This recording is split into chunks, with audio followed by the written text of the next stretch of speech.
The sun had not yet broken the line of the distant hills, but the sky hinted at its coming, a soft gray-blue settling over the quiet fields.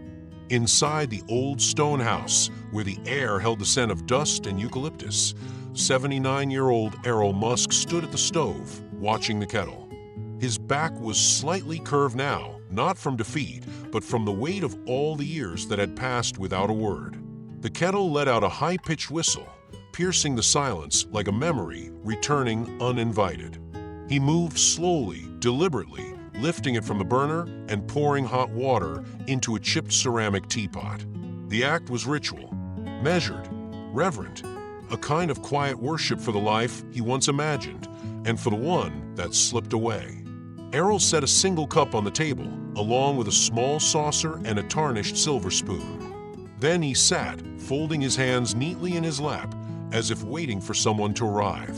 His eyes, though dimmer now, were fixed not on the tea, but on the photograph that lay just beside it. A boy and his father. Elon was 7 in that picture, grinning from ear to ear, a paper airplane in his hand. Errol, standing behind him, looked younger, stiffer perhaps, but not unkind. It was a rare photograph, one of the few where they looked like family. They hadn't spoken in 25 years. The silence between them wasn't sudden. It had grown slowly, like frost on a window pane, each layer too fine to notice until the world beyond was no longer visible. Errol had never been one for softness, not because he didn't feel, but because he felt too much. And so he hardened, as men of his generation were taught to do. Feelings were dangerous, best to keep them buried. Still, every December, without fail, Elon sent a Christmas card. Not out of warmth, perhaps, but obligation. A photo of his family, neatly posed. Smiling wife. 2 bright children. A brief message, wishing you peace. Elon. Errol never replied. His fingers traced the edge of this year's card, still resting on the mantel. He hadn't thrown it away, but he hadn't placed it among the keepsakes either. It lived somewhere in between, like the grief he carried for a son who still lived, but felt forever gone. He missed Elon, not the powerful man in the papers or the name whispered by neighbors in awe. He missed the boy, the one who used to sneak into the garage to build things. The one who once asked, "Dad, are you proud of me?" and got only silence in return. That silence had cost them everything. Now every night before sleep overtook him, Errol sat at his desk by the window and wrote letters he never mailed. Pages filled with memories, regrets, clumsy attempts at softness. Words that might have meant something, if only they had been spoken in time. Tonight, the ink moved slower. His hand trembled more than usual. He looked out into the stillness beyond the window, and for a moment imagined Elon as a boy again, running through the tall grass, calling out for him. He whispered the name aloud. Elon. Just once, as though saying it might summon the years back, or at least soften their edges. Across the country, Elon was sitting at his own table, modern glass, surrounded by laughter and light. His wife, patient and intuitive, watched him as he stirred his coffee absently. "You okay?" she asked. He nodded. "Yeah, just thinking." Elon had built empires, sent rockets into space, changed the course of industries, and yet, in the quiet corners of his life, there was always that missing piece. The part that still wondered if he had ever truly been seen. As a child, he had studied the lines on his father's face like they were maps, looking for roads that led to affection. But the doors remained closed, so he built his own. But now, with 2 children of his own, he caught himself saying things his father once said, blunt, dry, and distant. He hated that. He wanted to be different, to break the chain. But it haunted him. You become what you needed most unless you choose differently. Back in the old house, Errol lit a single lamp. Its glow flickered, casting long shadows on the walls. He picked up his pen and stared at the blank page before him. And then, in a moment unlike any before, the words came quickly.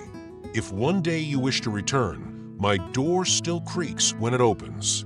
But it never truly closed. He paused, read it over, and this time, instead of folding the letter and tucking it away, he left it open on the table, in plain view. A quiet invitation, a sign to himself that something had shifted. Outside, the wind stirred the dry grass. And for the first time in decades, Errol imagined the sound of footsteps on his porch. Not ghosts, not memories, but a possibility. If this story stirred something in you, if it made you think of someone you miss, or a door that might still be waiting to open, I'd be honored if you stayed a while. You won't find flashy edits or fast-paced noise here. Just quiet stories that breathe, that echo the truths we carry in silence. If this feels like home to you, go ahead and click like, not for the numbers, but so the next story knows how to find you. And if you'd like to walk with me through these gentle stories of life, just click subscribe. No rush, no pressure, just whenever your heart is ready. I'll be right here, storytelling by lamplight.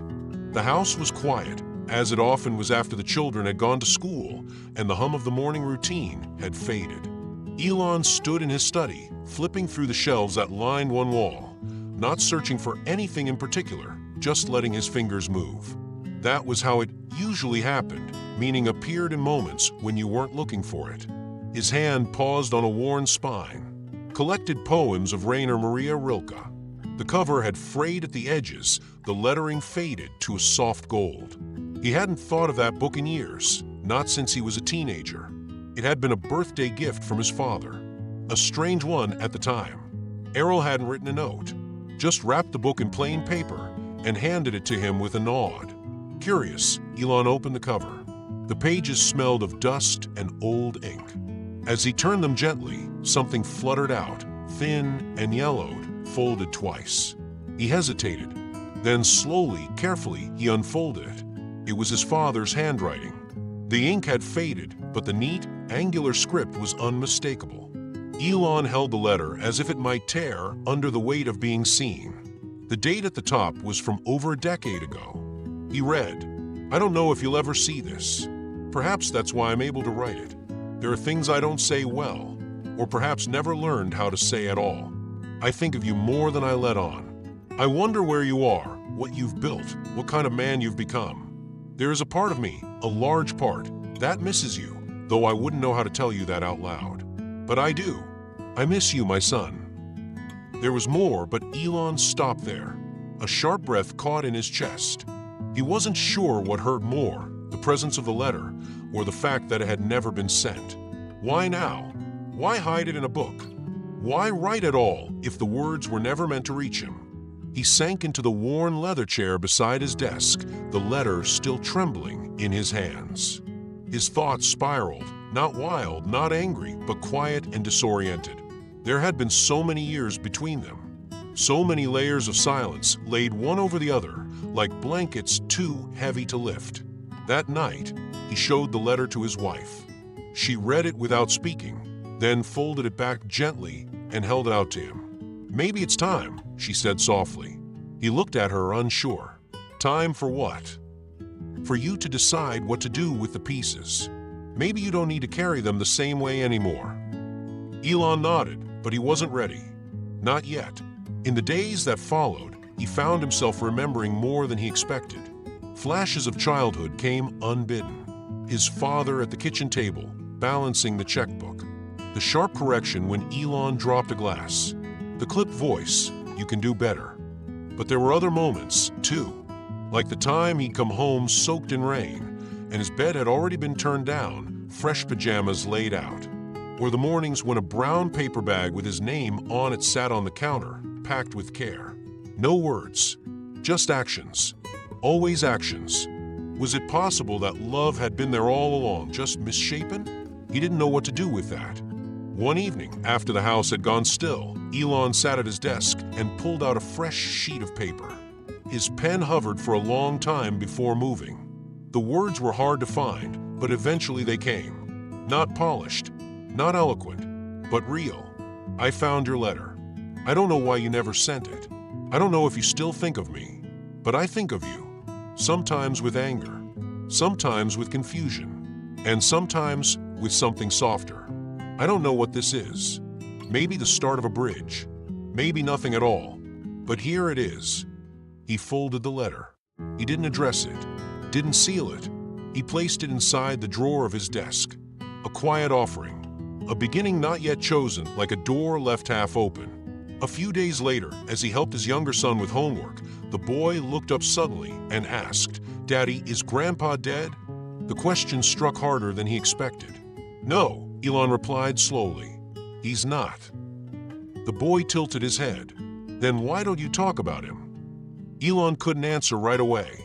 The silence between them was thick, the kind that wrapped around a room and made itself known. He looked at his son's face, open, curious, unguarded, and realized what had passed down without meaning to. "I guess," he said quietly, "I didn't know how." The boy nodded, in the way children do when they don't understand but want to be kind. Then he returned to his math, as if the weight of generations hadn't just passed between them. But Elon remained still, the question echoing in his mind. Why didn't he talk about him? Was it shame, anger, grief, or the helplessness of not having a clean story to tell? His father was not a villain, nor a hero, just a man. A flawed, quiet man who didn't know how to show love, and who, perhaps too late, had tried to speak. And now it was Elon's turn, to speak or stay silent, to finish building that bridge or let it rot in half-completion. He didn't have an answer. Not yet, but he had a letter in a drawer, and a son who still asked questions. And maybe, just maybe, that was enough for now. The phone rang mid-morning, breaking the quiet rhythm of Errol Musk's day. He had just poured a second cup of tea, the same way he did every morning, carefully, precisely, as if ritual could somehow replace what was missing. The sound startled him. Few people called anymore, and fewer still expected an answer. He stared at the receiver for a moment before lifting it. "Hello." A pause, then a voice, hesitant but warm. "Errol? It's Teresa. Teresa Van Dyke, your cousin on your mother's side." Errol blinked, as if the name had reached him from another life. Teresa, yes, of course. He hadn't seen her in years. Not since a funeral, maybe, or a wedding he barely remembered. "I hope I'm not intruding," she continued. Well, we're having a family tea next month, out at the farm. I thought it might be good to gather, before we're all ghosts on the mantle." Her laugh was soft, nervous. Errol didn't join in, but he didn't hang up either. For a long moment, he said nothing, his eyes fixed on the tea growing cold in his cup. Finally, he replied, "All right, I'll come." Teresa seemed surprised. "Truly?" "I think," he said slowly, "it's time I left the house for something other than groceries." After hanging up, Errol sat in silence, unsure what had moved him to accept. Perhaps it was the letter he had left on the table. Perhaps it was age. Or perhaps, though he wouldn't admit it, some small part of him hoped Elon might be there, though he had no reason to believe it. The following days found him rummaging through drawers and closets, searching for something suitable to wear. He ran his fingers along jackets that no longer fit and shirts that had lost their color. Time had thinned his wardrobe the same way it had thinned his hair. Nothing seemed right. In the bottom of an old cedar chest, buried beneath scarves and forgotten linens, he found a navy blue blazer, still in good condition. He set it aside and was about to close the chest when he noticed a small, leather-bound notebook tucked along the edge. He pulled it out. It was an old recipe journal. He hadn't seen it in decades. Inside, the first pages were in his handwriting: roast chicken, buttermilk rusks, biltong marinade. But farther in, the script changed. Clumsy, loopy letters written in pencil. He traced a finger over the childish scrawl. "Daddy's banana bread. Don't forget the cinnamon this time." And beneath that, a crooked list: bananas, flour, eggs, and an enthusiastic, all caps, "stir with love." He didn't remember writing the recipe with Elon, but he must have. The memory hovered, indistinct, a Saturday morning perhaps, with sunlight on the kitchen floor, and a small boy standing on a stool beside him, stirring too hard, spilling flour. Errol sat down on the edge of the bed and held the notebook for a long time. A lump rose in his throat, but he swallowed it. Even now, after all these years, he was not a man who cried easily. He closed the notebook gently and placed it beside the blazer. On the day of the tea, The sky was clear, the air unseasonably warm. Errol arrived at the old Van Dyke farmhouse just after 2 o'clock. The gravel crunched beneath his feet as he stepped out of the car, brushing imaginary dust from his jacket. He hadn't been in a room full of family in years. Voices floated from the back garden, soft laughter, the clink of teacups. Errol took a deep breath and followed the sound. As he stepped around the side of the house, conversation lulled. Heads turned. Someone said his name in a tone of disbelief. And then he saw him. Elon stood near the lemon tree, speaking quietly to one of the cousins. His back was to Errol, but there was no mistaking him. Broader now, with streaks of gray at his temples. Still tall, still proud. Errol's breath caught in his chest. He had not known Elon would be here. Clearly, Elon had not known either, because just then he turned and their eyes met. The world narrowed. The garden, the chatter, the clinking china, all faded. There was only the space between them, stretched tight with everything they had never said. Errol tried to smile, but his lips faltered. His hands trembled at his sides, fingers curling slightly as though to grasp something that wasn't there. Elon froze. For a moment, it looked as though he might leave, his body tilted slightly, like a door caught in the wind. But he didn't move. He stayed. Teresa, sensing the sudden stillness, rose with the grace of someone who'd seen 100 family tensions bloom and fade. She tapped her glass lightly and raised her voice. "A toast," she said, lifting her cup with a smile that held more than cheer. "To family, not perfect, not polished, but still standing. To the kind that survives storms and keeps coming back." Everyone murmured and raised their glasses. Errol did too, though his hand shook slightly as he did. When he lowered it, his eyes met Elon's again. This time without armor. No anger, no bitterness. Just two men with the same blue eyes, and a chasm between them they no longer pretended wasn't there. Elon didn't smile, but he didn't look away either, and that perhaps was enough. They said nothing that day. There were no dramatic embraces, no apologies spilled into the air. But they sat near one another, not beside, but near. Close enough for the silence to feel different than before. And in that small, fragile space between them, something new began. Not reconciliation, not yet, but presence. And sometimes that's where healing begins. The drive home was quiet. Errol Musk kept both hands on the steering wheel. Though the road he followed was second nature, the curves of the land as familiar to him as the lines on his own palms. Still, he drove slowly, not because of the dusk falling around him, but because something inside him felt heavier than usual. Or perhaps not heavier, just newly known. He did not turn on the radio. The silence suited him. It gave shape to what had just happened, a moment so small and yet so immense. It left his heart knocking against his ribs like something that had been asleep for too long and had just begun to stir. When he reached his gate, the sun had dipped low enough that the shadows stretched long across the garden. He parked, stepped out, and unlocked the front door with the same key he'd used for decades. Once inside, he set his wallet and keys down on the armrest of the old sofa. Then he sat and stayed there. Minutes became hours. The house darkened around him, but he didn't rise to turn on a lamp. He simply stared ahead, not at the wall, but at something deeper, quieter. He saw Elon's face again, the way he had looked at him in the garden. There had been no anger in his eyes, not overtly, but also no warmth. What Errol had seen most of all was a kind of weariness, like looking into a mirror and finding the same sadness, simply aged in a different body. It was that familiar pain that undid him. The recognition, the way Elon had held his gaze, even without words. A kind of reaching, or maybe just not turning away. With great effort, Errol stood and made his way to the desk near the window. He sat, took out a fresh piece of paper, and pulled a pen from the drawer. This time, there was no hesitation. His hand moved slowly, but his heart was steady. He began to write, "Dear Elon, I've written you many letters. None like this. I didn't know how to be your father. I wanted to be, but I was young and frightened of everything I couldn't control. And you You were full of light, curiosity, emotion, and I didn't know how to hold that without dimming it. I tried, but badly. I corrected too much and praised too little. I didn't say I love you because I thought it was something you proved through discipline, not affection. I was wrong. I see that now, and I'm sorry, truly sorry.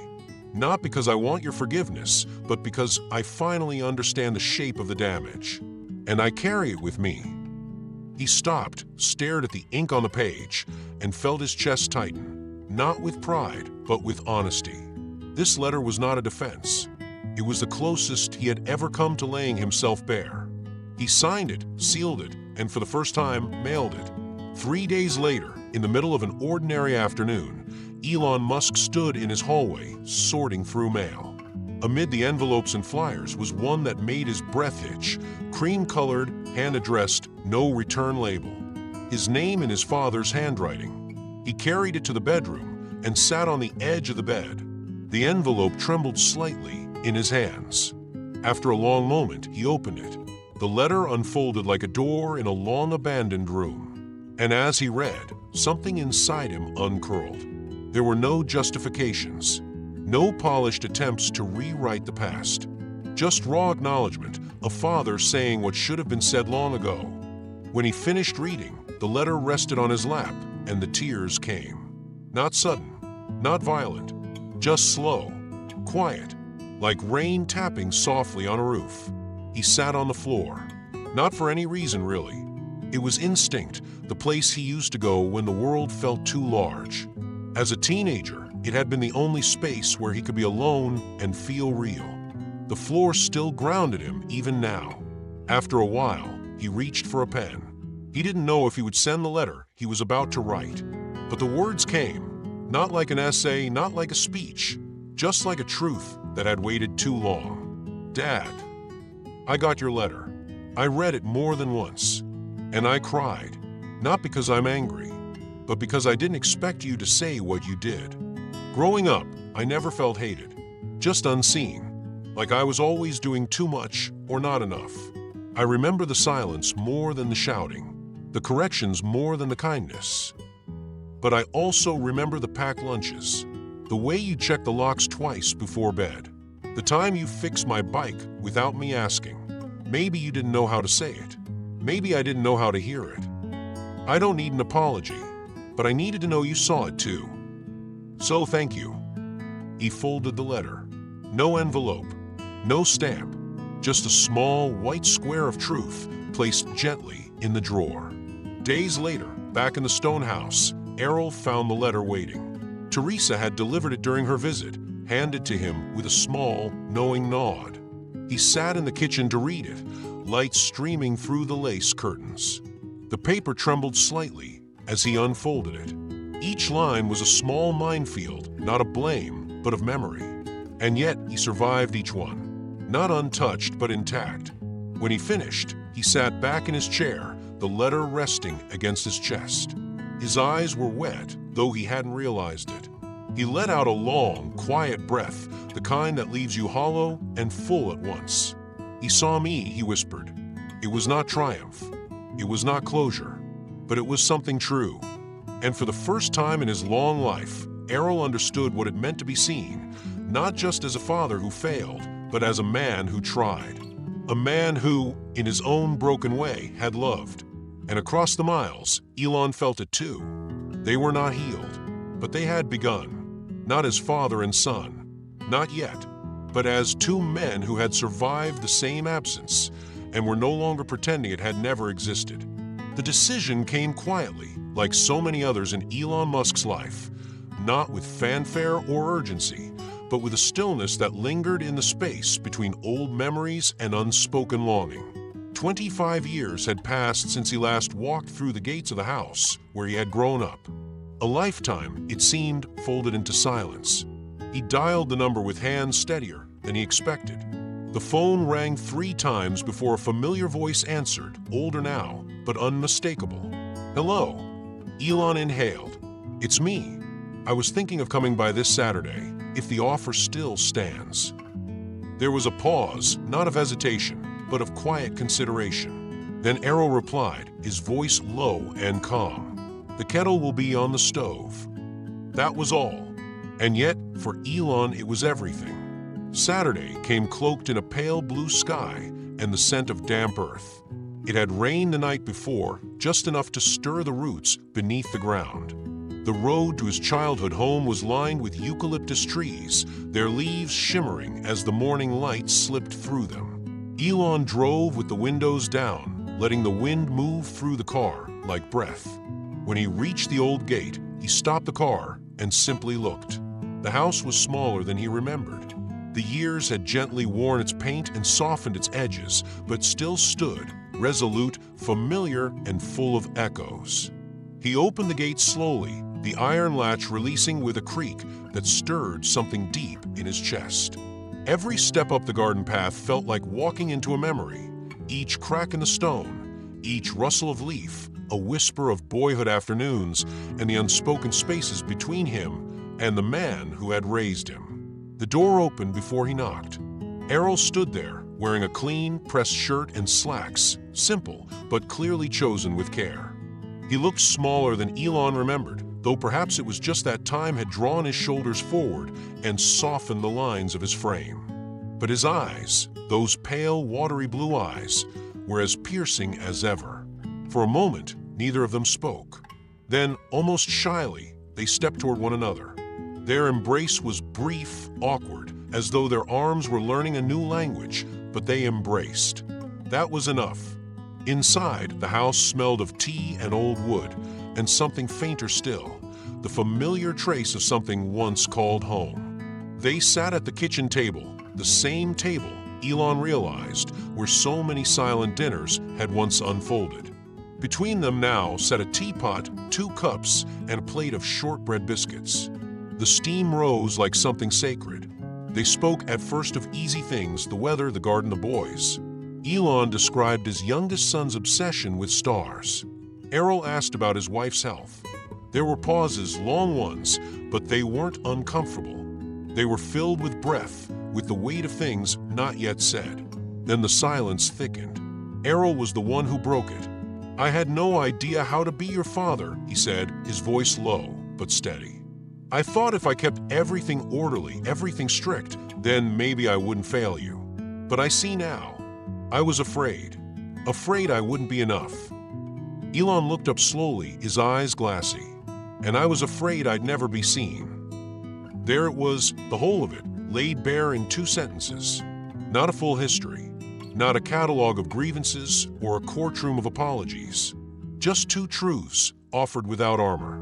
The table between them felt less like a barrier now, and more like an altar, a place where they laid down guilt, regret, and the weight of years lost.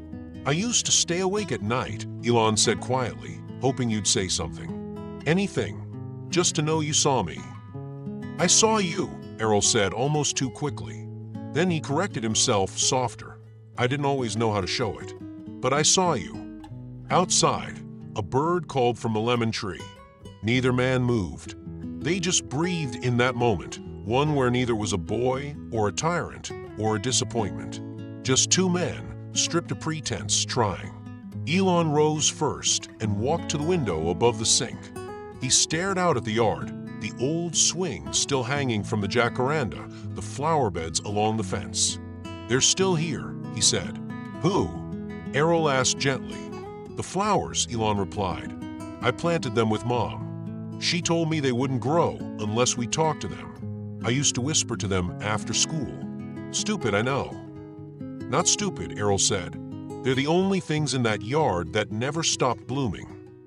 They stood side by side at the window now, looking out at the riot of color, bougainvillea, marigolds, lilies, all blooming as if no time had passed all. And something inside both of them loosened.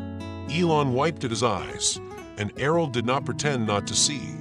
For the first time in decades, they smiled, not out of politeness or to fill a silence, but because something had broken open, and in its place, something gentle had begun to grow. Not resolution, not redemption, but something alive. And outside, the flowers kept blooming. The days that followed their meeting passed not with grand declarations or dramatic changes, but with something far more subtle, a kind of gentle unfolding.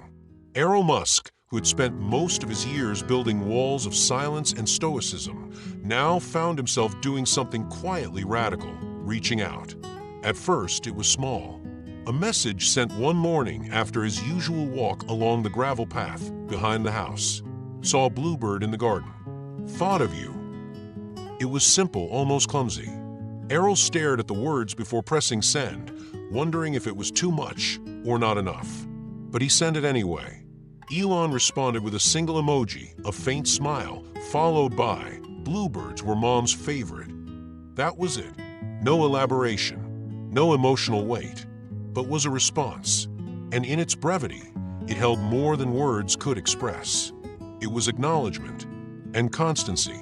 The next day, another message arrived. "Your old swing is still hanging. The jacaranda hasn't let go of it." Elon answered, "I always thought it would snap, but it never did." Then, after a long pause, kind of like us, I guess. They didn't talk for hours. There were no philosophical revelations, but the thread between them grew sturdier with each quiet exchange, like stitching on a frayed hem. The healing didn't announce itself, it just happened. Quietly, consistently. One afternoon, Errol found himself digging through an old drawer in the study, one that had long been closed, too full of what he couldn't face. Inside were photographs, their edges curled, colors fading. He picked them up one by one, the memories sharp despite the years. There was Elon, age 5, in a cape made from a dish towel, his arms raised in triumph. There was a picture of them by the sea, Errol standing stiffly beside the boy, who held a shell up like treasure. And another, a blurry capture of Elon sleeping in the back seat, cheek pressed to the window, hands still clutching a toy car. Errol turned the photos over and began writing in neat, deliberate script. You had just learned the word galaxy. You said it over and over until you fell asleep. This was your first swim. You were afraid of the waves, but you wouldn't admit it. Each caption was a confession of sorts, not of guilt, but of love unspoken. Love he had never known how to give with words, now surfacing through ink and memory. Meanwhile, in a modern house half a country away, Elon stood in the attic, chasing a vague memory of a lost flashlight. What he found instead was a small box labeled in crayon, "Important Things." Inside was a worn notebook, its cover peeling at the edges. He opened it slowly, almost reverently.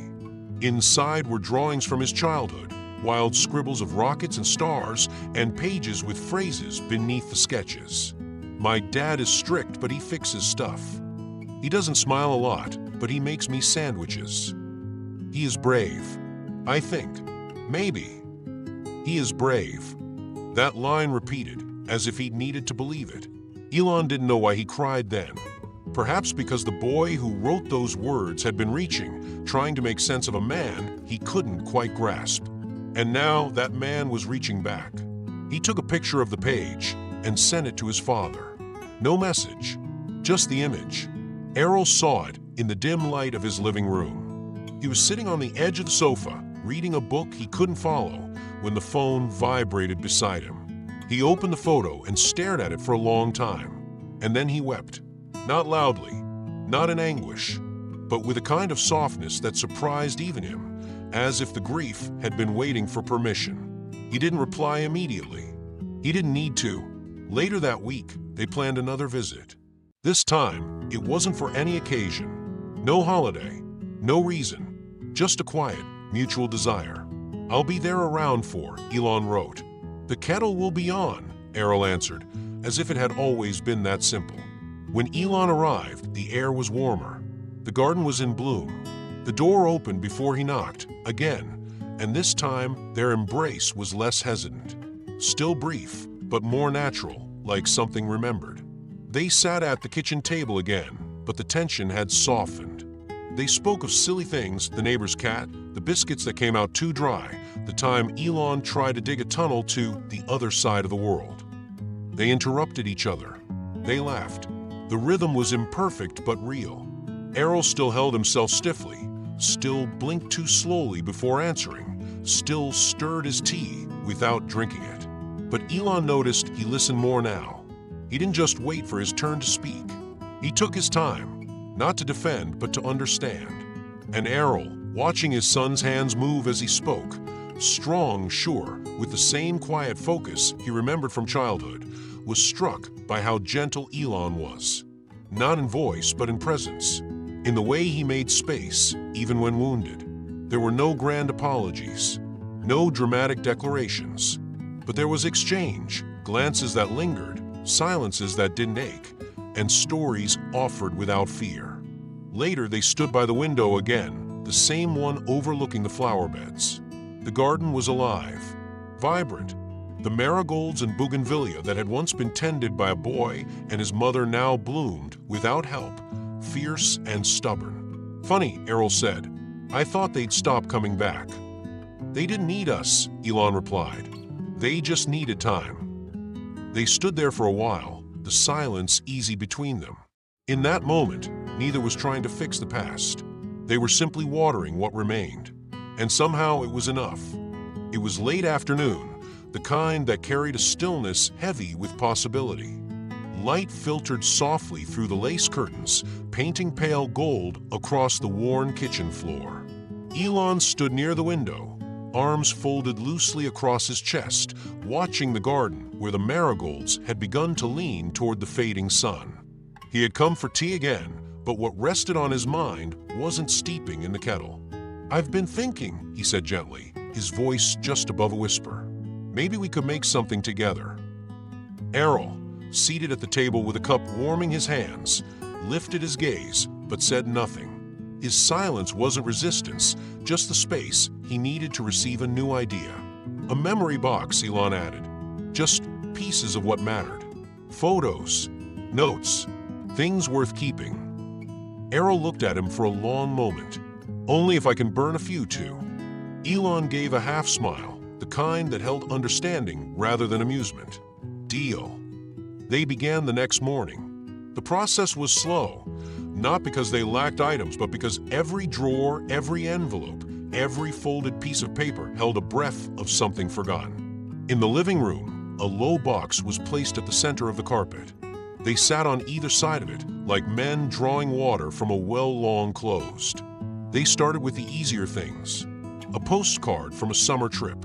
Elon's childhood drawing of a house with a rocket parked beside it. A pressed flower from a book Errol no longer remembered reading. Then deeper layers emerged. At the back of an old bureau drawer, behind yellowed receipts and rusted keys, Errol pulled out a small, dust-covered cassette. It had no label, just a faint blue sticker on one side. His hand trembled slightly as he held it up. "What's that?" Elon asked, already moving toward the ancient tape player that still stood on a shelf, a relic no one had touched in years. "I don't know," Errol murmured, but his eyes said he might. The tape crackled to life with static.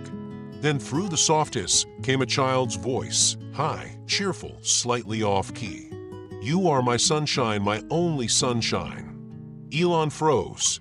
It was him, maybe 6 years old, singing with all the seriousness of a child who believes his voice can reach the stars.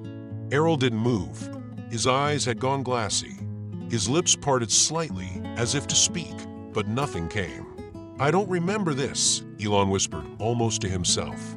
"I had forgotten the sound of your voice back then," Errol said softly. "You were so joyful." He paused, then added almost to the room itself, "And I was too hard. Much too hard." He didn't look at his son, but Elon reached across the box and took his hand, rough with time, cool with age, and held it, saying nothing. There are moments when words become a burden, when silence holds more healing than language ever could. Together, they sat through the full 3 minutes of that recording, eyes closed, tears falling without shame. The tape ended with a soft laugh and a young Elon saying, "I'm gonna sing it again, Daddy." "Okay." Then the click. Errol stood, walked to a nearby cabinet, and returned with a worn notebook bound in brown leather, its spine nearly broken. He held it out without explanation. Elon took it and opened to the first page. It was dated 23 years ago. Each page was a letter. None had been sent. Today I saw a boy that looked like you walking with his father. I couldn't stop staring. I don't know how to say I'm proud of you, so I say nothing. And that, I fear, has become its own kind of failure. If I could undo one thing, it would be the day you left without goodbye. Not to make you stay, but so I could have asked you not to go. Elon's voice broke as he read aloud. Errol listened, eyes closed, head bowed. For every sentence Elon read, another weight lifted. Or perhaps it was simply shared. At one point, Elon stopped and placed a hand on his father's shoulder. Neither man moved for a long while. Then Errol turned and embraced him, not cautiously, not like the first time, but fully, as a father who had been starving for that very moment. Later that afternoon, they stepped outside with a small wooden box in hand. Inside were several of those letters, not the ones they would keep, but the ones they had carried too long. Letters that had become too heavy to hold and too sharp to reread. They walked in silence to the far end of the garden, to a patch of earth where, decades before, a young Elon had helped his mother plant daffodils and wild tulips. It was overgrown now, but not forgotten. Errol knelt, slowly, carefully. His hands dug into the earth with the reverence of someone burying something sacred. Elon knelt beside him, pressing the box into the shallow grave. As they covered it with soil, neither spoke. There was no eulogy, just the rustle of leaves and the distant hum of a bird's song. When it was done, Elon placed a small wooden marker into the ground. On it, carved with a pocket knife, were the words, "For what was never said but always felt." They stood together for a moment, the breeze lifting their sleeves, carrying with it the scent of new blossoms. Errol reached for Elon's hand, and to his quiet amazement, his son took it, not as a gesture of pity or forgiveness, but as presence, as companionship. They walked back toward the house like that, not as father and child, not as strangers slowly repairing something broken, but simply as two people carrying the same history, now walking through its garden with no rush, no guilt for the first time. It began with a letter, not from the past this time, but from the present. Elon received it one morning folded neatly among other invitations and announcements. It was a printed card, soft cream with embossed lettering, inviting him to participate in a local community circle on fatherhood. It wasn't the kind of event he usually attended, but this one felt different. Not a conference, not a platform, just people, mothers, fathers, daughters, sons, gathering to speak the truth of what it meant to be family in all its imperfect forms. He held the invitation in his hands for a while, then picked up his phone and dialed a number he now called with ease. "Dad," he said once Errol answered, "there's a small gathering next weekend. They asked me to speak about fatherhood. I want you to come with me." There was a long pause on the other end of the line. Errol's breath was steady, but there was hesitation beneath it. "You want me to sit beside you while you talk about me?" "I want you there," Elon said gently. "Not as a symbol, not as a speech, just there." Errol didn't say yes immediately, but when Saturday came, he was dressed in a clean navy jacket, shoes polished, and standing by the door before Elon had even knocked. The event was held in a sunlit hall inside the local library, simple, circular, and surrounded by windows. Folding chairs were arranged in a loose ring. There was no stage, no microphones, just a circle and the stories people brought with them. Inside were faces of all kinds, young fathers still learning how to hold a baby without fear. Elderly men, hunched and quiet, their eyes heavy with things left unsaid. Women, some who had raised children alone, others who had never been mothers by blood but had nurtured with the same depth. The space held them all. When it was Elon's turn to speak, he didn't bring notes. He sat forward, his elbows resting lightly on his knees. "My name is Elon," he began, voice steady. "And for most of my life, I carried a silence between me and my father. Not because we didn't love each other, but because we didn't know how to say it, or hear it." He paused, the room holding its breath. "For a long time, I thought my father's silence meant absence, that I didn't matter to him. I saw discipline, not tenderness. But over time, I've come to understand love doesn't always arrive in ways we expect. Sometimes it hides in packed lunches, or fixed bicycles, or unopened letters written late at night. The room remained quiet, not out of discomfort, but reverence. Elon continued, not romanticizing the past, but neither condemning it. He spoke with tender honesty, the kind that invited people closer instead of pushing them away. As he spoke, Errol watched him, seated quietly near the edge of the circle. He had seen Elon on screens before, at conferences, in interviews, speaking with the certainty of a man who had led rockets into the stars. But this was different. This was his son, standing in the fullness of his story. And more than that, being listened to with respect, with admiration, with love. It caught Errol by surprise. And for the first time in his long life, he felt proud not just of who Elon had become, but of the bridge they had built between them. When the floor opened for questions, a hand went up in the back. "Your story is beautiful," a woman said. "But I wonder, where is your father now? Is he still a part of your life?" Elon didn't hesitate. He turned his head gently and met his father's eyes across the circle. "He's here," he said softly. "Today he came." Every gaze followed his. Errol froze. He hadn't expected that. His fingers trembled slightly in his lap. But something inside him, something deeper than fear, stirred. And so slowly he stood. The room remained quiet, expectant. He cleared his throat once, the sound catching. But when he spoke, his voice was clear, low, and honest. "I was a father who didn't know how to be a father," he said. "I thought love was something you showed by providing, correcting, keeping the world from falling apart. I didn't understand it needed to be spoken to." His voice softened. "But I never stopped loving my son. Not for a day. Even when I didn't know how to show it. Especially then." There was silence again. And then applause.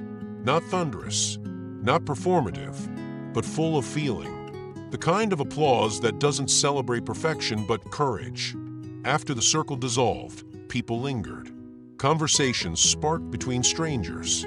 And then a woman in her 70s, hair pinned back and eyes red with emotion, approached Errol slowly. "You gave me hope," she said.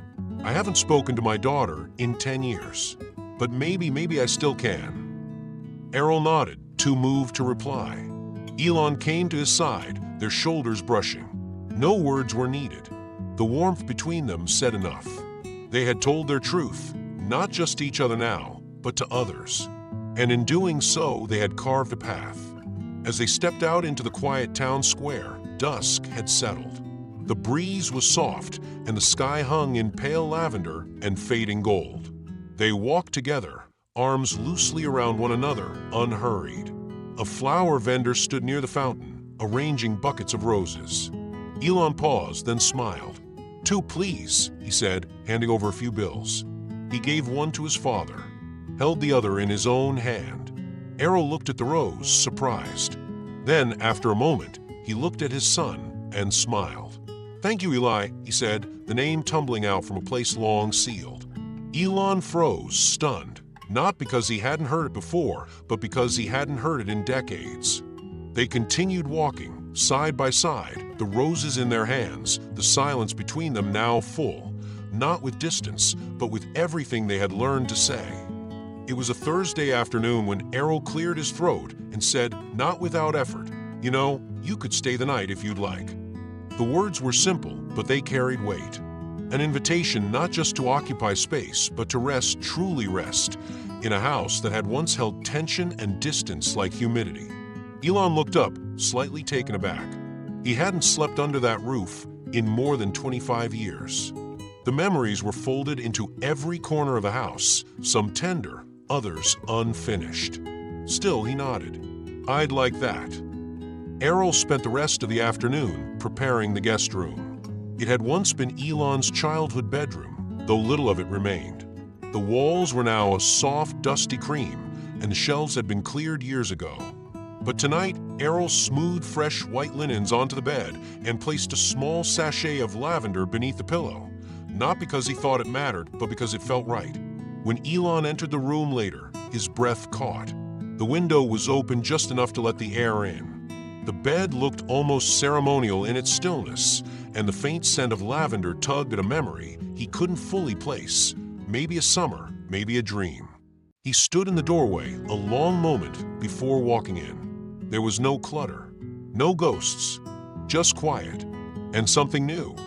Later that night, they sat in the living room with a box of old family photographs spread across the coffee table.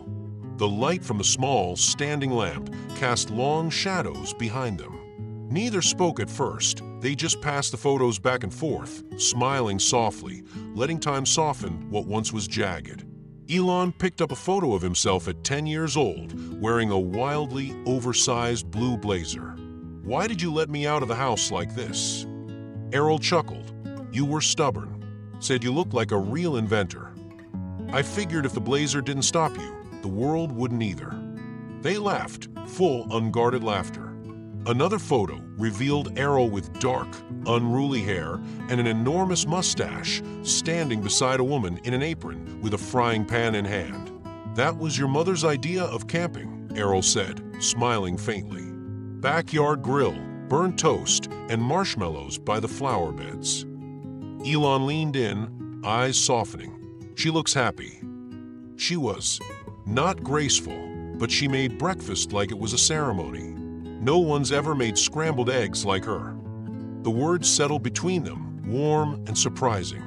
Elon hadn't realized how much he had wanted to hear those kinds of stories. Details, imperfect, unpolished memories that colored in the woman who'd long been reduced to a few framed pictures and quiet anniversaries. Outside, thunder rolled gently in the distance, and the lights flickered once, twice, before the house went dark. They sat still in the sudden quiet, the room lit only by the pale silver wash of moonlight slipping through the curtains. From the dark, Elon's voice came, soft, steady. "I miss things we never lived." Errol didn't answer right away. Then, just above a whisper, "There's still time to make a few things up." It wasn't a promise. It wasn't even a plan. But it was an offering, and that made all the difference.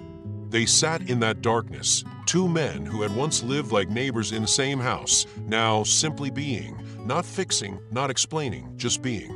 In the morning, the sky was the color of ripe peaches, and the air carried that faint chill that only appears in early dawn. Errol had risen early, as he always did. He brewed coffee, strong and dark, and sliced a warm loaf of bread he'd picked up from the corner bakery the day before. Fresh cheese, homemade jam, and two thick ceramic mugs waited on the table on the veranda, which faced east toward the light. Elon emerged quietly barefoot, hair slightly tousled. He sat without a word, simply breathing in the scent of bread, cheese, and jasmine from the bushes below. They ate slowly, as if the morning could be prolonged through bite and silence. Then, as the light warmed the table, Elon reached across and placed his hand over his father's. Errol looked down at the thin skin and age spots on his own hands and the firm, familiar shape of his son's, and said nothing. But his thumb gently pressed against Elon's, and that was all that needed to be said. The sun crept higher, touching their fingers, warming the wood beneath the mugs. And in that golden silence, it felt as if time itself leaned in, offering its own quiet apology. And both men, once distant, once bruised, accepted it, not with words, but with the stillness of presence. A new chapter hadn't begun with fireworks or forgiveness, but with fragments, photos, shared bread, laughter in the dark, and the belief that some things can still bloom, even late in the season. It wasn't scheduled, it wasn't expected, but it became a rhythm. Every Saturday morning, just as the sun lifted itself over the hills, Elon would pull up to his father's house with a quiet smile and something tucked under his arm.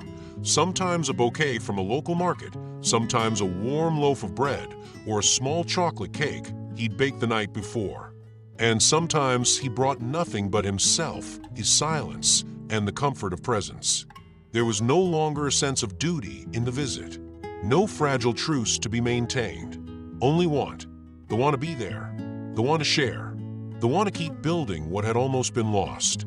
Errol, for his part, began to prepare for these visits with a kind of quiet excitement he hadn't known in years. One morning, after Elon had dozed off in the old recliner, his long legs awkwardly folded over the armrest, Errol stared at the scene and made a decision. The following week, a delivery truck arrived carrying a new armchair, plush, wide, and soft at the edges, in the same earthy green Elon used to love as a child. He placed it carefully in the corner of the living room, near the window where the afternoon light fell best. He didn't say much when Elon saw it, just muttered, "Figured you should have a proper spot." Elon ran his hand over the armrest. "Then Saturday, it's perfect," he said. "Like it was always here." Errol only smiled, but his fingers tapped slowly on his mug, his way of hiding emotion he hadn't quite learned to name. Their Saturdays became rituals. They watched old movies, black and white, or color-bleached reels from Errol's youth. They poked fun at dramatic music cues, marveling at the shoulder pads and sequins, occasionally stopping to rewind a scene they both wanted to see again. They laughed like friends. Not just father and son, but companions rediscovering a shared sense of humor long buried beneath caution and misunderstanding. One evening, Errol stepped away for a moment and returned with a bundle wrapped in brown paper. "I've been working on something," he said, offering it with both hands. Elon unwrapped it slowly. Inside was a hand-sewn quilt made from patches of fabric that sparked something deep and instant, an old t-shirt from a science fair, a square of plaid from the pajamas he wore every winter, a piece of the cape he made from a towel when he was 6. Errol cleared his throat. Each stitch, well, let's just say, every point is a kind of apology. Elon didn't cry. Not because he wasn't moved, he was deeply. But the wound had long since stopped bleeding. What he felt now was something quieter, steadier, a kind of peace that blooms where pain once lived. "I love it," he said. "I really love it." They didn't need to say more. In the weeks that followed, Errol began sending Elon short voice messages each morning. He'd learned how to do it on his phone, not perfectly, sometimes forgetting to press send, other times accidentally recording himself muttering while making toast. But each message was a small offering. "Morning, son. The birds are noisy today.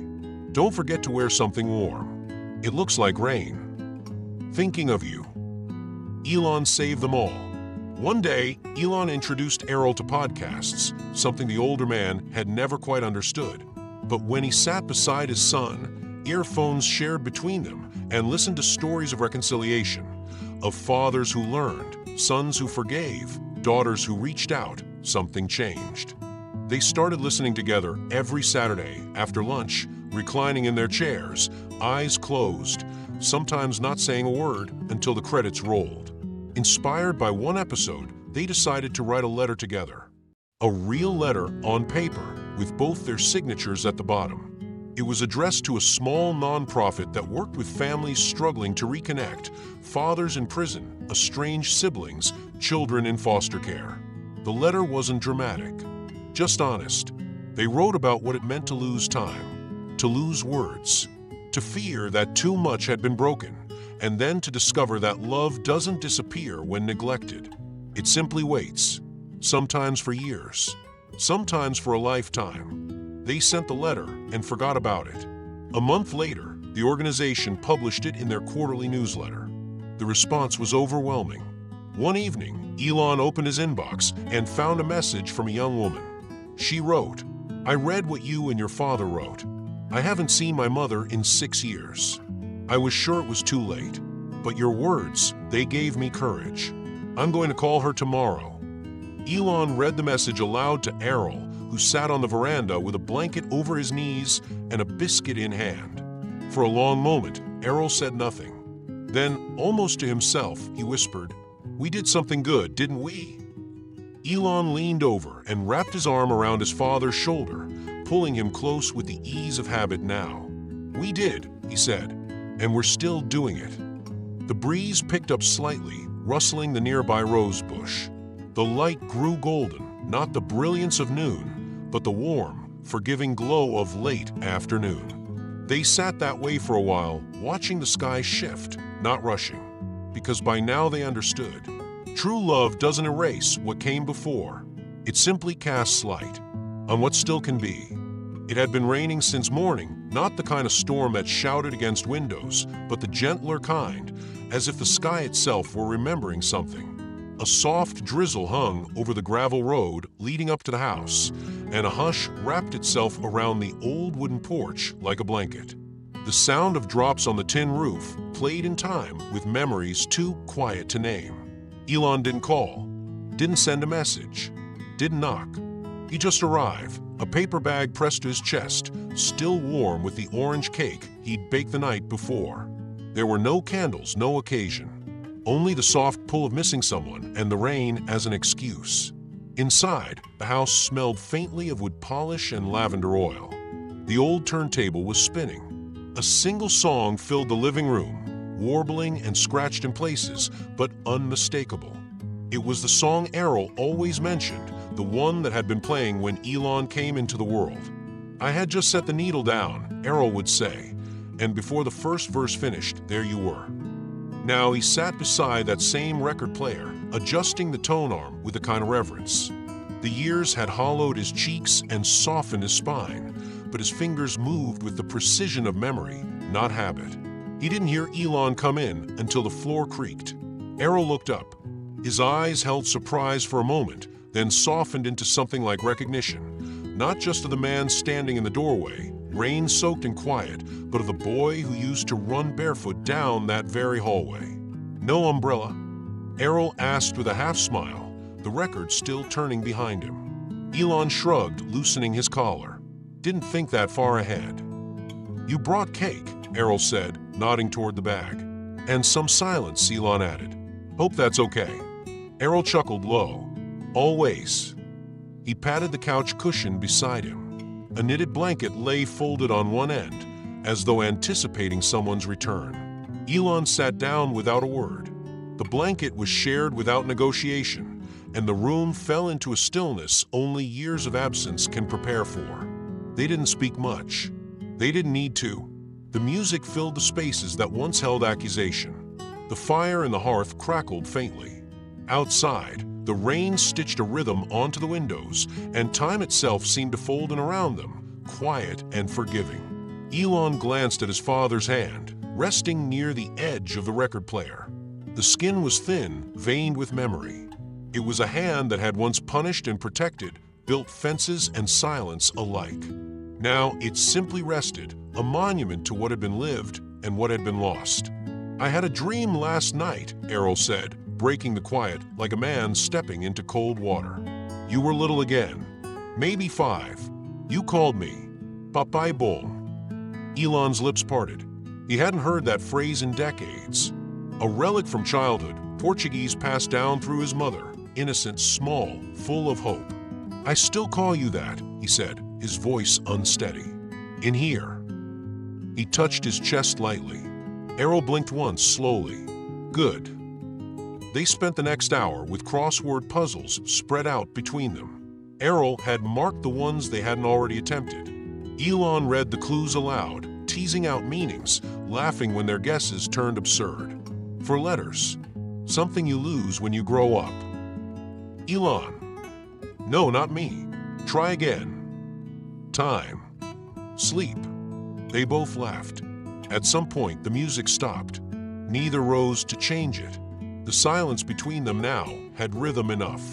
As the light outside dimmed and the lamps cast soft halos across the bookshelves, Errol stood, slower now, but without pain, and crossed the room to retrieve a small cardboard box tied with twine.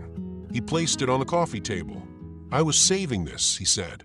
"Didn't think I'd ever hand it over." Elon raised an eyebrow. "Go on," Errol nudged. Inside were several thin notebooks, their covers worn and edges frayed. Elon opened the first one. The pages were filled with his father's unmistakable handwriting, angular and slanted, as though each line had been written during a different storm. Elon flipped to a random page and read aloud. "He is the piece I never knew I was missing, even when I thought I was whole." The words landed like a stone in a still pond.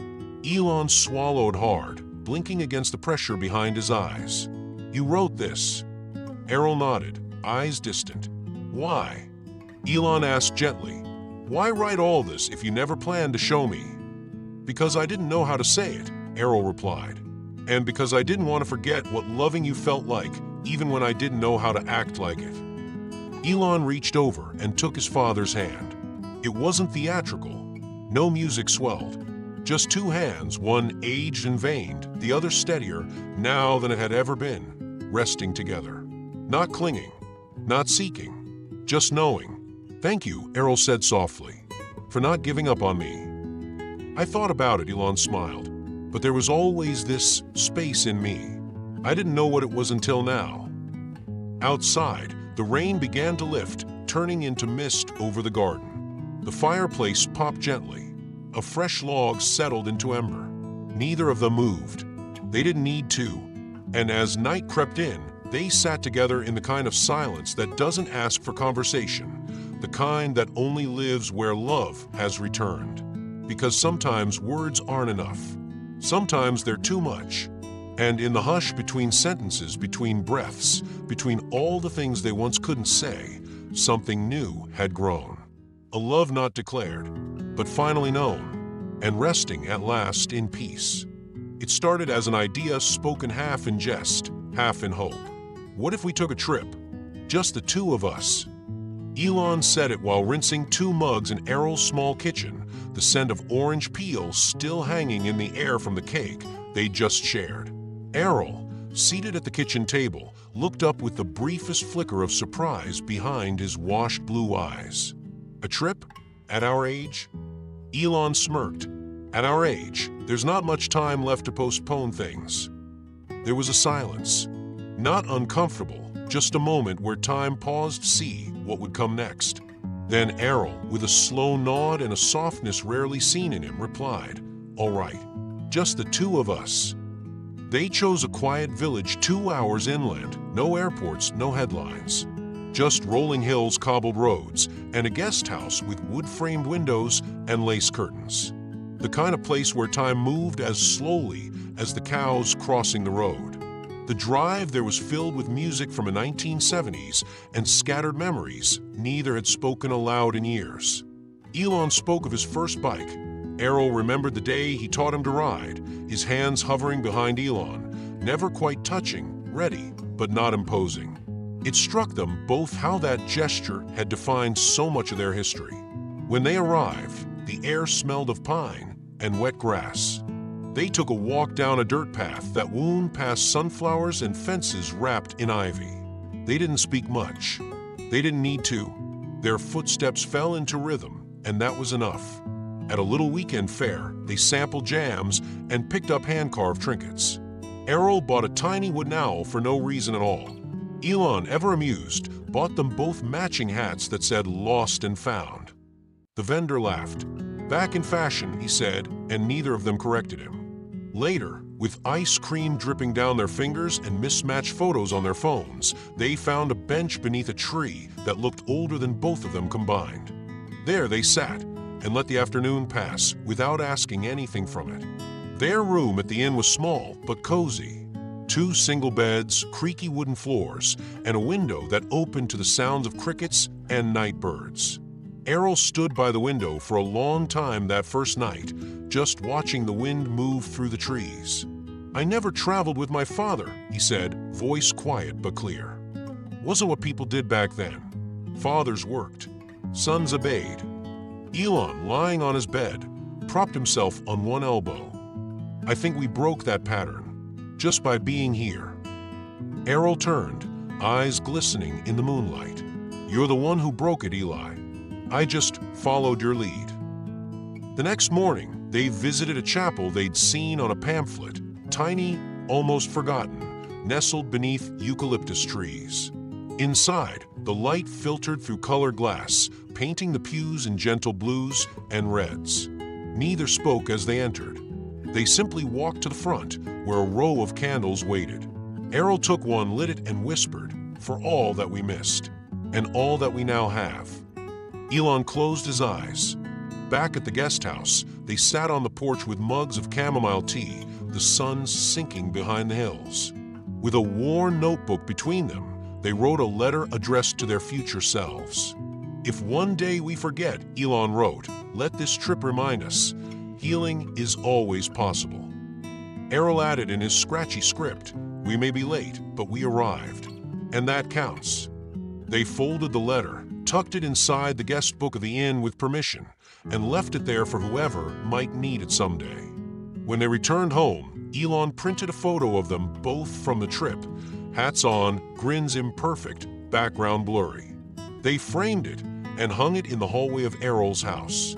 Below the image, one word, us, because that was the place they had found. Not a village, not a bed and breakfast, not even the chapel. But space between hearts, once fractured, now gently rejoined. And in that place, they were more father and son than they had ever been. They called it home. It began not with a declaration, but a quiet decision. Elon Musk, 79 years old, called the number the therapist had written on the back of a business card weeks ago. He had kept it tucked between the pages of an old astronomy book, close, but not too close.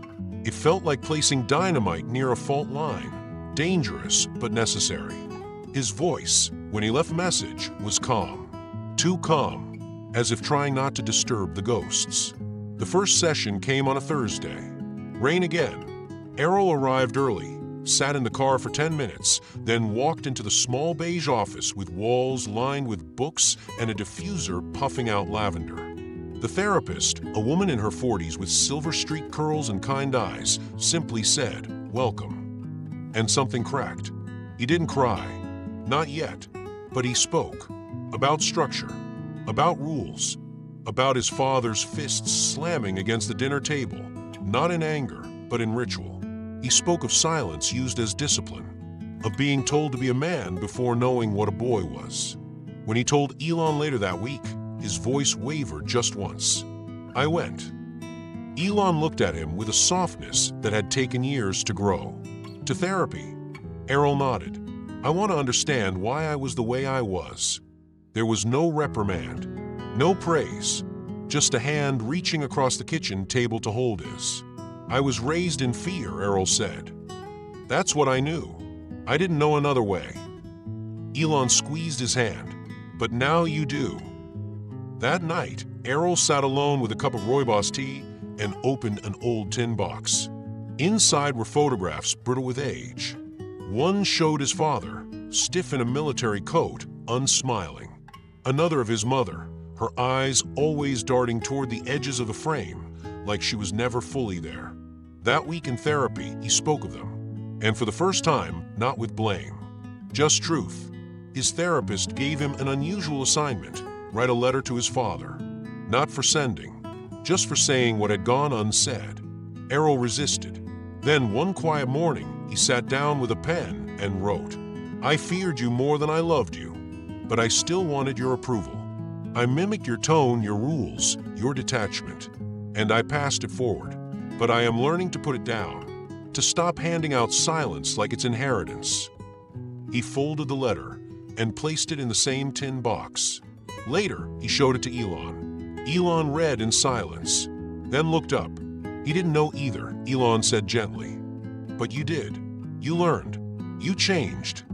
It wasn't forgiveness, not in the classic sense. It was something sturdier, recognition, healing that didn't erase, but acknowledged. Something inside Errol loosened, as if a window had opened in a room long shut. He began to smile more easily, laugh more freely. His posture changed, not straighter but less guarded. One afternoon, he arrived at Elon's house carrying a tin wrapped in a dish towel. "What's this?"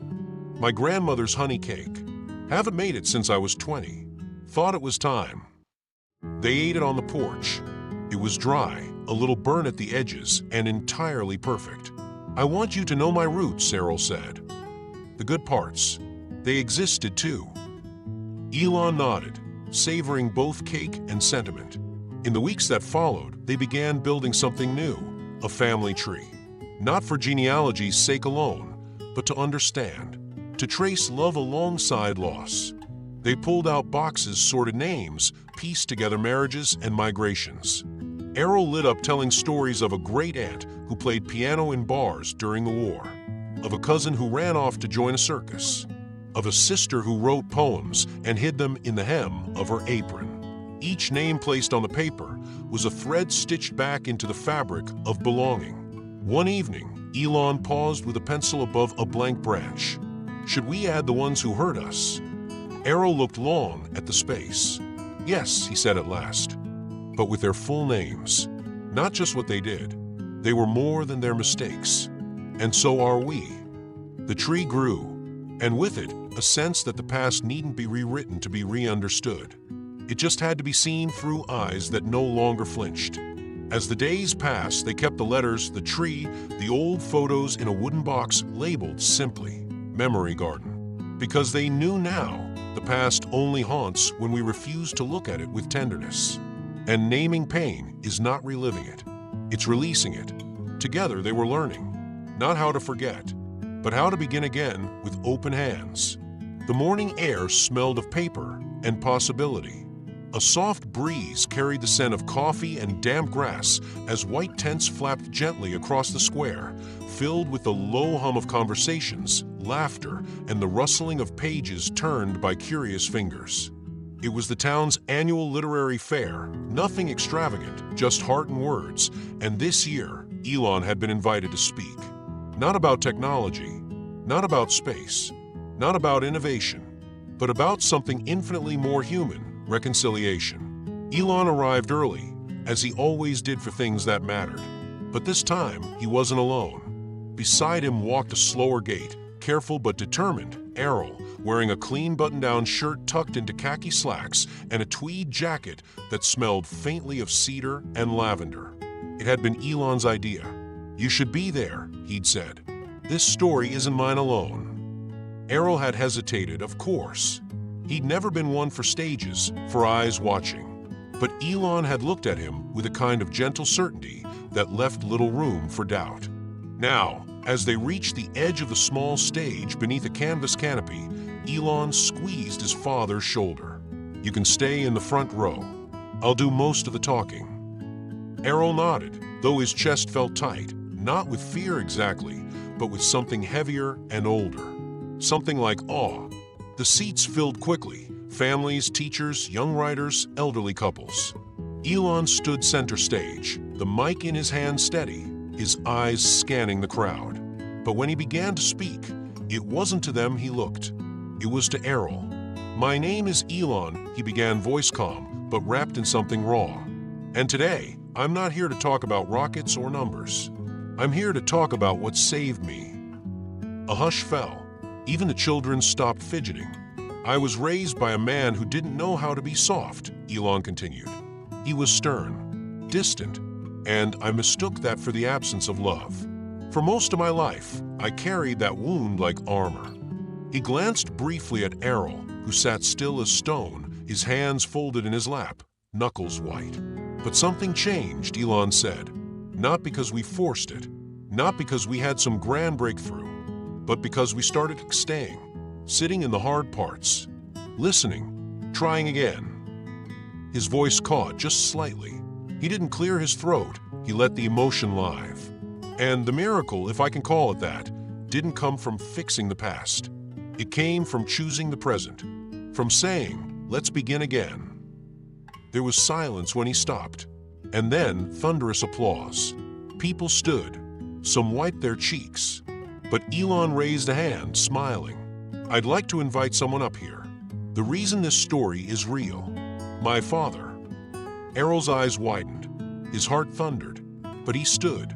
Slowly, with a quiet dignity that felt earned, he climbed a few steps and joined his son. Someone in the audience handed Elon a small bouquet wrapped in brown paper, marigolds and daisies. Elon turned and offered it to Errol with a grin. Errol accepted them as if they were made of glass. "This is my father," Elon said. "And our miracle began the day we stopped running from each other." The audience rose again, but louder this time, clapping not for a man who had always gotten it right, but for one who had dared to try again. A woman near the front wept openly. "I haven't spoken to my daughter in 10 years, she whispered to no one in particular. "Today, I'm going to call her." After the talk, the fair took on a different rhythm. Lines formed, not for books or signatures, but for hugs, for stories, for shared wounds and cautious hopes. Mothers and daughters, fathers and sons, strangers who saw their own shadows in what had just been spoken. A girl no more than 8 approached Errol timidly, holding a small flower made of pink construction paper. "You reminded me of my grandpa," she said shyly. "He died last year. He loved yellow flowers." Errol crouched slowly to eye level, accepting the flower as though it were gold. "Thank you, Querida," he said. And for the second time that day, his hands trembled, not with nerves, but with gratitude. Later, walking side by side down a quiet street after the crowds had faded, Elon nudged his father lightly. "You okay?" "I think so," Errol said, his voice lower than usual. "I just never imagined I'd be someone worth lining up for." Elon smiled, slipping his hands into his jacket pockets. "You thought all you'd ever done was wrong. But maybe, just maybe, you got it right when it mattered most." At home, the afternoon had softened into gold.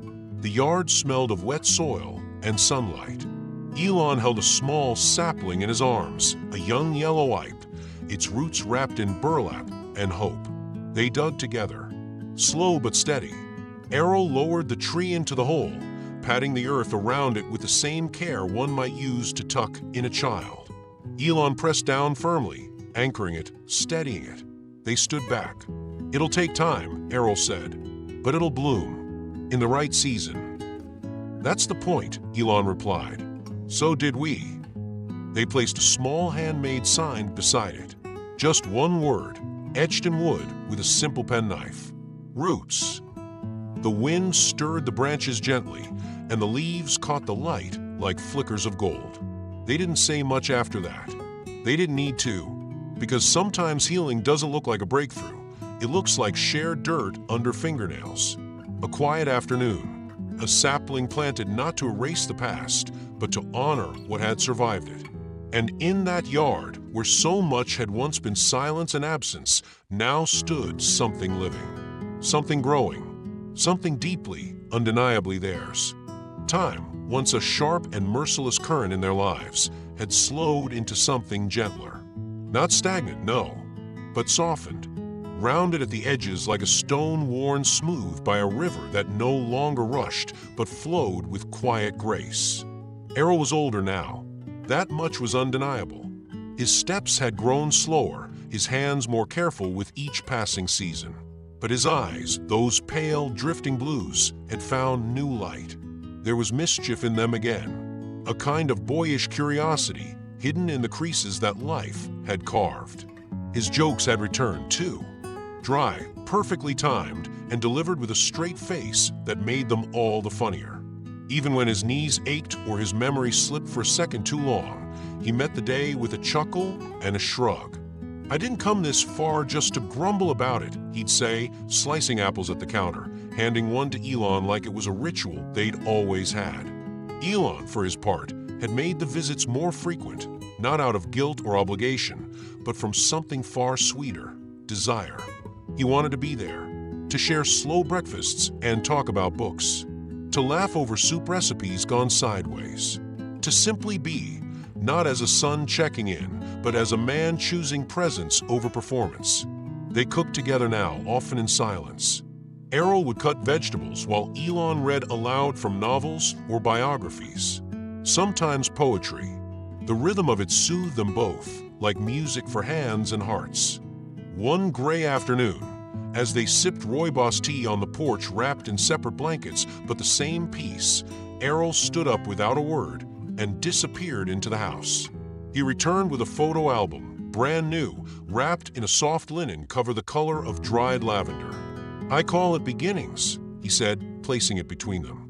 Elon opened the cover, surprised to find no baby pictures or childhood milestones.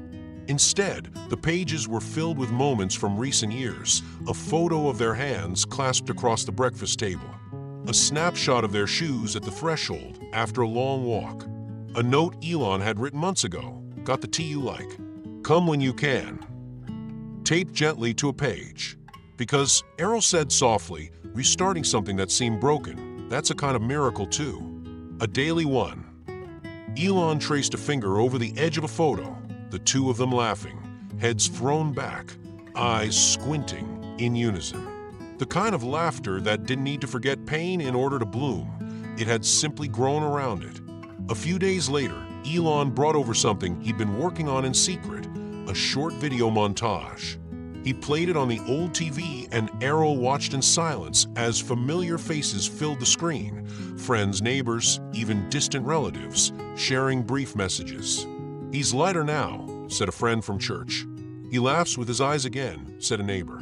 "He became the kind of father a son could come home to," said one, voice trembling. And then Elon's voice over a quiet piano melody. He became what he was always meant to be, a man worthy of being loved, and finally, a father I could love without fear. Errol cried without shame, not loudly, not dramatically, just soft tears, the kind that ran down worn cheeks without resistance. Elon placed a hand on his father's shoulder and left it there. The next week, they began writing a book together. It started as a journal, loose pages of thoughts and memories passed back and forth like letters. But soon it found shape, a memoir of two lives, not just of what had gone wrong, but of what had been made right. Errol insisted on the title. "Between Silences and Embraces," he said, tapping the cover mock-up. "That's where our story lived." They wrote with honesty, no polishing of wounds. They shared the cold years, the empty chairs, the nights filled with unspoken words. But they also chronicled the laughter, the awkward first hugs, the crossword puzzles, the planting of the yellow-ipe tree in the yard. When the book was finished, it found its way, slowly but surely, into the hands of others. A librarian invited them to speak, then a reading circle, then a high school, then a small church. They didn't go as authors. They went as witnesses, and the letters followed. Dozens, then hundreds. Notes scribbled on napkins. Emails printed and folded. Children who hadn't spoken to parents in years. Parents who thought it was too late. A girl in Idaho who said, "You gave me the courage to call my dad." A woman in her 70s who wrote, "My daughter and I just read your story out loud. We cried. Then we made tea." Errol read each letter with the care of someone opening a gift. Often, he would touch the paper gently, as if the ink itself carried the pulse of someone else's healing. One morning, he baked a cake, the family recipe, the one his grandmother had passed down, and brought it to the garden. Elon was already there, pruning the roses. "I want you to know where you come from," Errol said, setting down the plate. "There was love, even back then. I just didn't always know how to carry it." They spent the rest of the morning constructing a family tree, drawing lines and adding names. Not just bloodlines, but emotional ones. Connections formed not by birth, but by effort, by healing, by choice. And one evening, Elon left a note by his father's favorite chair. "Thank you for not giving up on me, and for letting me stay." Errol read it, folded it carefully, and slipped it between the pages of his album titled Beginnings. In the garden, the ipe tree had begun to bloom.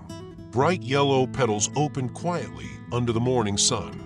Time had taken many things, as it always does, but it had also gifted something rare. Not the return of what was lost, but the rise of something new, something slow and sacred, planted with trembling hands and grown in light that both men had once forgotten they deserved. And in that quiet season of their lives, they didn't chase the future. They lived the days they had, grateful for the miracle of beginning again. It was just past 2 in the morning when Errol gave up on sleep. The night was quiet, save for the occasional creak of the house settling into its old bones. The wind outside nudged gently at the shutters, and the moon cast a cool wash of light across the hallway floor.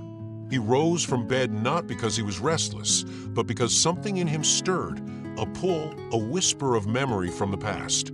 He shuffled to the back of the house, where an old wardrobe sat wedged between forgotten boxes and stacks of folded linens. Inside, tucked beneath an old winter coat and the faint scent of cedar, was a worn cardboard box. Its flaps had softened over time, edges feathered like the pages of an overread book. He hadn't opened it in decades. Errol sat on the floor with the box before him, legs crossed with some effort. The lid lifted with a faint sigh of dust and old air. Inside, fragments of another life. A blue wool scarf, frayed at the edges, Elon's from when he was just a boy. And beneath it a small cassette tape, its label faded but still legible in childlike print. Poem, age 7. His fingers trembled slightly as he pulled the tape out and made his way to the living room. The old cassette player, still functional though rarely used, waited like a relic from another century. He slid the tape in, pressed play, and sat back. The sound crackled at first, static, the faint whir of magnetic tape, and then, unmistakably, a voice. Elon's voice.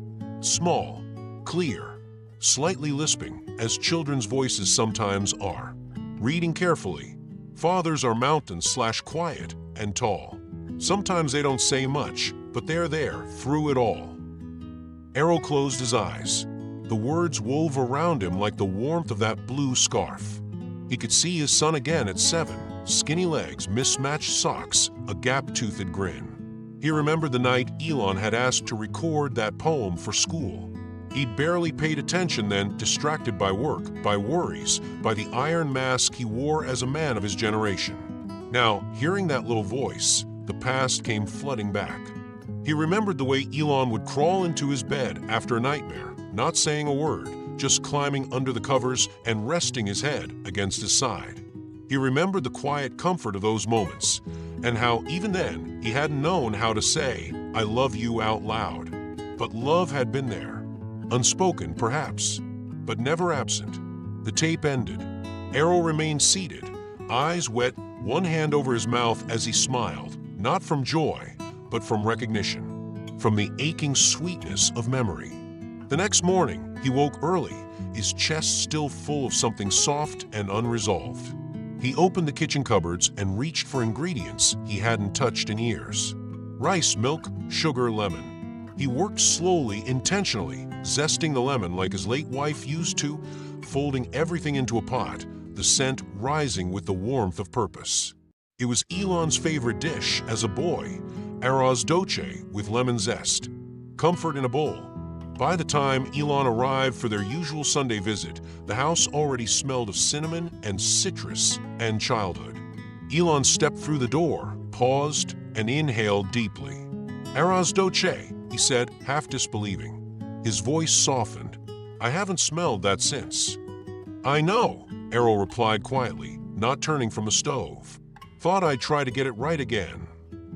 They ate at the kitchen table, spoons scraping gently against old ceramic bowls. There was little conversation, but not from discomfort. The silence was thick with knowing, with shared understanding. Elon glanced at his father between bites, and something unspoken passed between them. It was the kind of moment where time bent inward and carried both of them home. When the bowls were empty, Errol stood slowly and returned with a small square bundle, a cassette wrapped neatly in a linen handkerchief. He held out, his hand steady now. "I found this last night," he said. "You were 7. Reading that poem. I listened to it 3 times before sunrise. I think I finally heard what you were trying to tell me." Elon unwrapped the tape, his brows furrowed, then softened. "I didn't know you still had this," he said. "I didn't either," Errol admitted. "But some things wait, until you're ready to hear them." Elon nodded, the tape held gently in his palm, like something sacred. "I want you to keep it," Errol said, his voice roughened now. "It's your voice, teaching me what love actually sounded like." For a long moment, Elon didn't move. Then he leaned forward and embraced his father, not as a man embracing another man, but as a son returning to the arms that once held him against nightmares. They held each other for a while, their cheeks pressed close, their breaths shared, their histories wrapped in that moment of nearness. Neither of them said goodbye. There was no need. There was no air of finality in the gesture, only continuity, presence, gratitude. Later, after Elon had gone and the day had begun to quiet once more, Errol stepped outside into the fading sun. He stood among the flower beds they'd planted together months earlier, the ipe tree already tall enough to cast a delicate shadow. He bent slightly to pluck a fallen yellow petal from the ground, rubbed it between his fingers, and smiled. Some memories return as echoes. Others return as offerings. That night, Errol slipped into bed, the blue scarf folded on the chair beside him, the silence in the room no longer heavy. Because what is kept with tenderness never fades. It ripens, matures, and becomes part of the soul's architecture. And some things once planted in love grow forever in the heart. It had been a full year since that first real conversation, the awkward, trembling one. The one with long pauses and too much air between the sentences.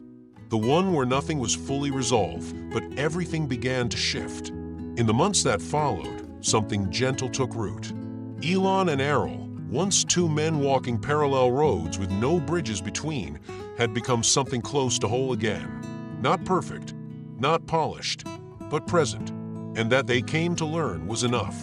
Together, they began to speak. Not just to each other, but to rooms full of strangers. Invitations came to churches, to community centers, to school auditoriums and library reading rooms. Places that smelled like wood polish and memory. Places filled with people who carried their own unspoken things. At every event, there were tears. There were people who hadn't called their children in years. Men who hadn't cried since their own fathers passed. Women who had raised children alone and now sat in the front row, holding tissues like talismans. Elon always began his speech the same way. It wasn't easy, he'd say, his voice steady but warm. But it was possible. Then Errol would step forward, sometimes leaning on a cane, always leaning on honesty. I'm not perfect, he'd add, but I'm a better father today. And I'm finally being heard. People would come up afterward. Some hugged without words. Others handed over letters they hadn't dared to mail. At one small-town event, an elderly man in a pressed flannel coat pulled a folded paper from his wallet and said, I wrote this 20 years ago. Tonight, I'll finally send it. The ripple grew. One evening, after a particularly moving gathering at a women's reading club, a quiet man in a corduroy jacket approached them. He was a publisher. Your story, he paused. It's not just a personal one. It's a blueprint. I'd like to turn it into a book. Elon looked at Errol before answering. Only if my father's name is on the cover too. The man nodded. Of course. And so it came to be. Between silences and embraces, the rediscovery of a love was released in early spring. The cover was simple, a photograph of two hands, one older, one younger, holding a cup of tea. Below the title, two names stood side by side, Elon Musk and Errol Musk. The response was immediate. Letters poured in, emails, comments handwritten in the margins of the book itself, stories of reconnections and second chances. Women in their 60s writing to say, I sent a postcard to my mother for the first time in 30 years. Fathers writing, I'm trying again, because you did. Errol, whose health had begun to slow him down, kept a box beside his recliner for the mail. Some days, the letters came faster than he could open them. He read them all, slowly, carefully, like holding a small bird in both hands. One afternoon, he received a letter with no return address. The handwriting was delicate, unfamiliar. He opened it with trembling fingers. Dear Mr. Musk, it read, You don't know me, but I know you. I'm your granddaughter. I was born from a story no one talked about, and for a long time, I didn't believe I was allowed to want a connection. But I read your book, and I called my grandfather, and he cried. We're having coffee next week. Thank you for showing me that doors can open, even after they've rusted shut. Errol closed his eyes and pressed the paper to his chest. He didn't say anything at first, but when Elon came by that evening, bringing groceries and his familiar quiet presence, Errol held out the letter wordlessly. Elon read it twice, and then, without a sound, sat beside his father on the front porch. The sun was setting behind them, casting long shadows over the fence, over the now blooming yellow-eyed tree they had planted months before. Elon began reading aloud from a stack of messages sent by readers online.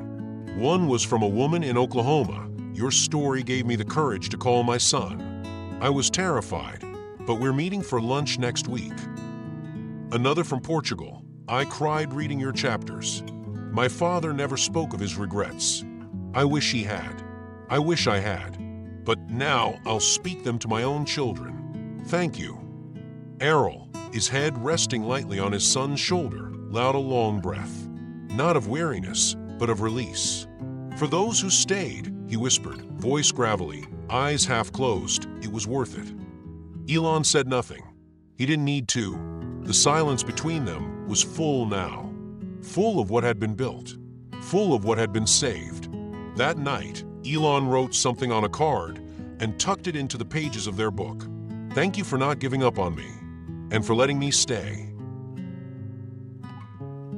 And now, dear viewer, I'd love to hear from you.